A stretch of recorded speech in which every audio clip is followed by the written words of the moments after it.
सामने जो आप तस्वीर देख रहे हैं, अब्दुर्रहमान केतरान की है, और साथ वो औरत है जिसको कत्ल किया गया, और साथ इसके 2 बेटों को कत्ल किया गया था। आज इस आदमी को बाइज्जत बरी कर दिया गया। अदालत ने कहा कि हमें कोई ठोस दलाल नहीं मिली।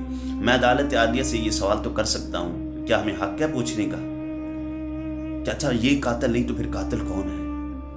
कि अगर किसी ने तो कत्ल किया है।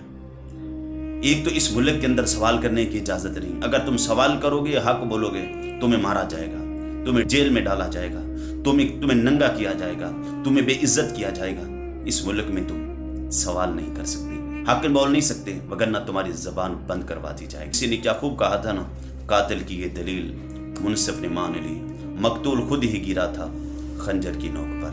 मैंने तो इस मुल्क के अंदर इंसाफ का कत्लेआम होते देखा।